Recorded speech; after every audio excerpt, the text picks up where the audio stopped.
ಪತ್ರಕರ್ತರಿಗೆ ಸಾರ್ವಜನಿಕರ ಪರವಾಗಿ ಮಾತಾಡ್ತೀನಿ, ಫ್ರೀಡಮ್ ಇದೆ ನಿಮಗೆ. ನಾನು ಹಂಗಲ್ಲ, ನಾನು 4 ಗೋಡೆ ಮಧ್ಯದಲ್ಲಿ ಕಾನೂನು ಪ್ರಕಾರನೇ ಮಾತಾಡೋದು.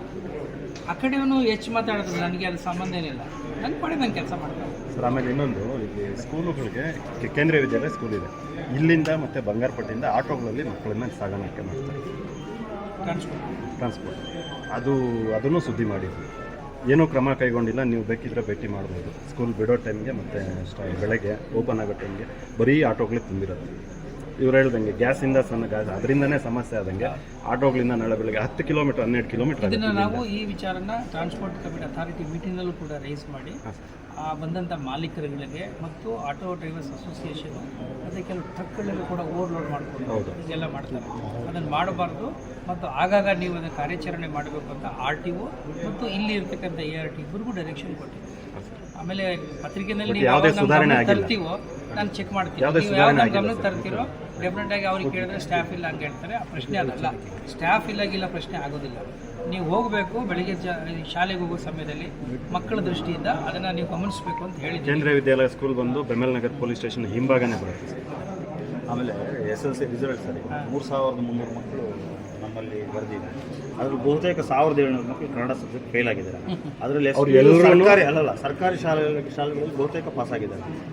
ಫೇಲ್ ಆಗಿರೋದಿಲ್ಲ ಅಂದರೆ ಖಾಸಗಿ ಶಾಲೆಗಳು. ಅದು ಏನಂತಂದರೆ ಅಟ್ಲೀಸ್ಟ್ ಇಲ್ಲಿರೋ ವಾತಾವರಣ ಹೆಂಗಿದೆ ಅಂತಂದರೆ ಖಾಸಗಿ ಶಾಲೆಗಳಲ್ಲಿ ತಮಿಳು ಮಾತಾಡ್ತಾರೆ. ಒಂದು ಎರಡನೇದು ಆ ಟೀಚರ್ಸು ಬೇರೆ ಇನ್ಯಾರೋ ಮಾತಾಡೋ ನಾವು ಅದನ್ನು ಮಾತಾಡೋಕ್ಕೆ ಟೀಚರ್ಸೇ ಮಾಡೋಲ್ಲ. ಭಾಷೆಗೆ ಎಷ್ಟು ಮಾತ್ರ ಪ್ರೋತ್ಸಾಹ ಕೊಡ್ತಾರೆ. ಆಮೇಲೆ ಯಾವುದೇ ಶಾಲೆಗಳಲ್ಲಿ ಕನ್ನಡ ಪತ್ರಿಕೆ ನೋಡೋಣ ಅಂದ್ರೆ ಕೂಡ ಸಿಗಲ್ಲ. ಆಮೇಲೆ ಪತ್ರಿಕೆಗಳೇ ತರಿಸೋದು ಬಿಟ್ಬಿಟ್ಟಿದ್ದಾರೆ. ಈಗ ಈ ರೀತಿ ಆದಾಗ ನಾವು ಭಾಷೆ ಬೆಳವಣಿಗೆ ಯಾವಾಗ ಆಗೋದು, ಯಾವಾಗ ಅವ್ರು ಇದಾಗೋದು. ಮತ್ತು ಖಾಸಗಿ ಶಾಲೆಗಳಲ್ಲಿ ವಿದ್ಯಾರ್ಥಿಗಳಿಗೆ ಹೆಚ್ಚಿನ ಒಂದು ಫೀಸನ್ನು ಹೈಕ್ ಮಾಡಿದ್ದಾರೆ.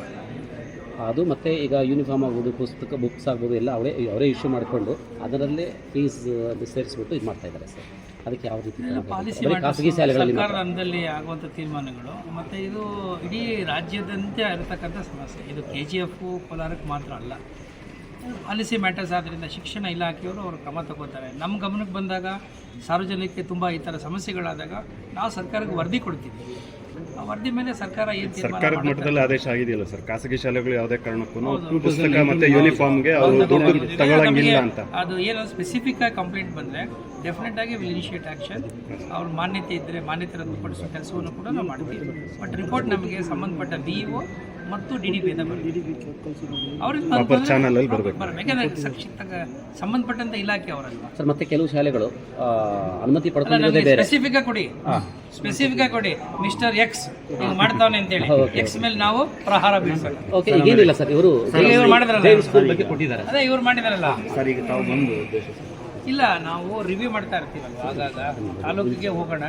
ತಾಲೂಕಿನಲ್ಲಿ ನೀವು ಹೇಳಿದ್ರಲ್ಲ, ಈಗ P ನಂಬರ್ಗಳು ದರ್ಖಾಸ್ತು, ಇಲ್ಲಿ ದರ್ಖಾಸ್ತು ಒಂದಷ್ಟು ಒಳ್ಳೆ ಕೆಲಸ ಆಗಿದೆ. ಸಾರ್ವಜನಿಕ ಸಭೆ ಒಂದು ಸಾರ್ವಜನಿಕ ಸಭೆ ಮಾಡಿಬಿಟ್ಟು ಅವ್ರ ಮಾಹಿತಿ ಕೊಟ್ಟರೆ 20ನೇ ತಾರೀಕು ಇಡೀ ರಾಜ್ಯದಿಂದ ನಿಮಗೆ ಗೊತ್ತು 1,11,111 ಹಕ್ಕು ಪತ್ರಗಳನ್ನು ರಾಜ್ಯ ಸರ್ಕಾರದಿಂದ ಕೊಟ್ಟಿದೆ. ಇವೆಲ್ಲವೂ ಕೂಡ ಸಾರ್ವಜನಿಕ ನಿಮ್ಮ ಕ್ಯಾಸಂಬಳ್ಳಿಯಿಂದ ಕರ್ಕೊಂಡು ಹೋಗಿದ್ದೀವಿ. ನಾವು ಕ್ಯಾಸಂಬಳ್ಳಿಯಲ್ಲಿ ಹೋಗಿದ್ದು, ಇಲ್ಲಿಂದ ಕರ್ಕೊಂಡು ನಮ್ಮ ಕೋಲಾರದಿಂದ ಕೂಡ ಹಾಸ್ಪಿಟಲ್ ಭಾಗವಹಿಸಿ ಬಂದಿದ್ದಾರೆ. ದರ್ಖಾಸ್ತಲ್ಲಿ ಆಗಿರೋದು ಮತ್ತು ಯಾರ್ದು ಇದುವರೆಗೆ ಅವರಿಗೆ ಏನೋ ದುರಸ್ತಿ ಆಗಿಲ್ಲ, ಆ ದುರಸ್ತಿಯೆಲ್ಲ ನಾವು ಮಾಡೋ ಕೆಲಸನೂ ಮಾಡ್ತಾ ಇದ್ದೀವಿ. ದುರಸ್ತಿ ಆದಮೇಲೆ RTC ಕೂಡ ಮಾಡೋದು ಸರ್. ಇದು ಮಾಡ್ತಾ ಇದ್ದೀರಾ, ಸಾರ್ವಜನಿಕರಿಗೆ ಇದ್ರ ಬಗ್ಗೆ ಮಾಹಿತಿ ಇಲ್ಲ ಅಂತ, ಅರಿವಿಲ್ಲ, ಅರಿವು ಮೂಡಿಸುವಂತ ಕೆಲಸ ಮಾಡೋಣ. ಇದೆಲ್ಲ ಹಿಂದಿನ ಕೆಲಸ ಇದೆ, ಇವತ್ತಿನ ಕೆಲಸ ಅಲ್ಲ. ಈಗ P ನಂಬರ್ ದುರಸ್ತಿ ಮಾಡ್ತಾ ಇರೋದು 1 to 5 ಮಾಡ್ತಾ ಇರೋದು, ರೈತರಿಗೆ ಮಾಹಿತಿ ಇಲ್ಲ ಅಂತ. ಮಾಹಿತಿ ಬೇಕಾಗಿಲ್ಲ, ನಮ್ಮ ಹತ್ರ ಇರೋ ಕಡತನ ಮಾಡ್ತಿರೋದು. ಜನಗಳಿಗೆ ಅವರು ಬಂದು ಕೇಳಿ ಕಂದಾಯ ಇಲಾಖೆ ಬಗ್ಗೆ ವಿಶ್ವಾಸ ಕಳ್ಕೊಂಡ್ಬಿಟ್ಟಿದ್ದಾರೆ. ನೀವು ಮಾಡಲ್ಲ ಅನ್ನೋ ತೀರ್ಮಾನಕ್ಕೆ ಬಂದುಬಿಟ್ಟಿದ್ದಾರೆ.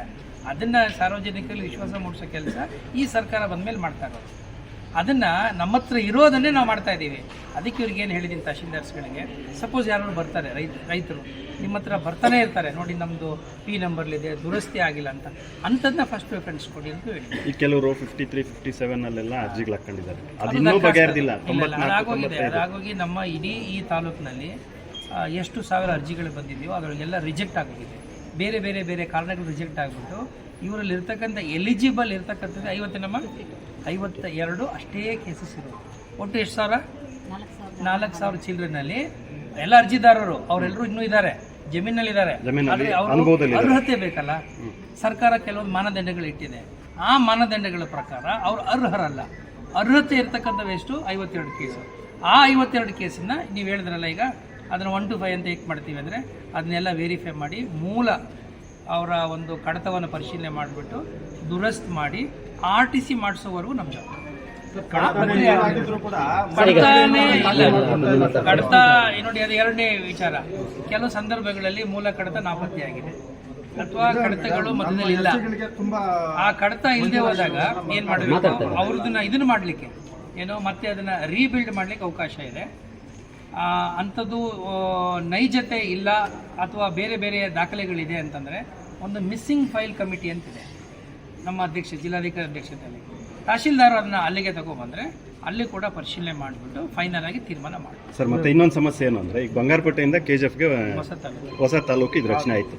ಬಂಗಾರಪೇಟೆ ತಾಲೂಕು ಹೆಸರಿದ್ದಾಗ ಸಾಗುವಳಿ ಚೀಟಿಗಳು ರೈತರ ಹತ್ರ ಇದೆ, ಒರಿಜಿನಲ್ ಜೆರಾಕ್ಸ್ ಇಟ್ಕೊಂಡಿದ್ದಾರೆ. ಅದನ್ನು ತಗೊಂಡು ಬಂದು ಇಲ್ಲಿ ರೆಕಾರ್ಡ್ ರೂಮಲ್ಲಿ ಕೊಟ್ಟು ನಮಗೆ ಸರ್ಟಿಫೈಡ್ ಕೊಡಿ ಅಂತಂದರೆ ಇಲ್ಲಿ ಲಭ್ಯವಿಲ್ಲ ಅಂತ ಕೊಡ್ತಾ ಇದ್ದಾರೆ. ಅದಕ್ಕೆ ಅಲ್ಲೂ ಇಲ್ಲ, ಅಲ್ಲೂ ಅಲಭ್ಯ ಪ್ರಮಾಣ ಪತ್ರ ಅಲ್ಲೂ ಕೊಡ್ತಾ ಇದ್ದಾರೆ. ಇಲ್ಲಿ ಬಂದರೆ ಇಲ್ಲೂ ಇಲ್ಲ. ಆಗಬಾರ್ದು ಅಂತಾನೆ ಭೂ ಸುರಕ್ಷಾ ಹೊಸ ಯೋಜನೆ ತಂದಿದ್ದು. ಈಗ ನಮ್ಮಲ್ಲಿ ಇರ್ತಕ್ಕಂಥ ಎಲ್ಲ ಫೈಲ್ಸ್ಗಳನ್ನ ಡಿಜಿಟೈಸ್ ಮಾಡ್ತಾ ಇದ್ದೀವಿ. ಅಲ್ಲ, ಇರೋದನ್ನ ಇಲ್ಲ ಅಂತ ಬಂದಿರೋದನ್ನ ಇಲ್ದಿರಿಂದ ನಾವು ನೀವು ಹೆಂಗ್ ಸೃಷ್ಟಿ ಮಾಡೋಕ್ಕಾಗತ್ತೆ? ನೋಡಿ, ಇಲ್ಲ ಇದನ್ನ ಅಲ್ಲ, ಇಲ್ದಿರಿಂದ ಹೆಂಗ್ ಸೃಷ್ಟಿ ಮಾಡೋಕ್ಕಾಗತ್ತೆ? ಏನೋ ಕಳ್ತನ ಆಗಿರಬೇಕು ಅಥವಾ ಆವತ್ತಿನ ದಿನ ಇದ್ದಂಥವ್ರು ಕಂಪ್ಲೇಂಟ್ ಲಾಡ್ಜ್ ಮಾಡಬೇಕಾಗಿತ್ತು. ಅದಕ್ಕೆ ಆ ಇಲ್ಲದಿರೋದು ಕೂಡ ನಿಮ್ಮ ಹತ್ರ ಏನೋ ದಾಖಲೆ ಇದೆ ಒರಿಜಿನಲ್, ಬನ್ನಿ. ಒರಿಜಿನಲ್ ಇರೋದಿಲ್ಲ, ಬನ್ನಿ ತಗೊಂಡು ಮಿಸ್ಸಿಂಗ್ ಫೈಲ್ ಕಮಿಟಿಗೆ ಬನ್ನಿ ಅಂತ ನಾವು ಇನ್ನೊಂದು ಅವಕಾಶ ಕೊಡ್ತಾರೆ. ಸಪೋಸ್ ಈಗ ಇವ್ರ ಹತ್ರ ಕಳೆದೋಗ್ಬಿಟ್ಟಿದೆ ಅಂತ ಅನ್ಕೊಳ್ಳಿ, ರೆಕಾರ್ಡ್ ರೂಮ್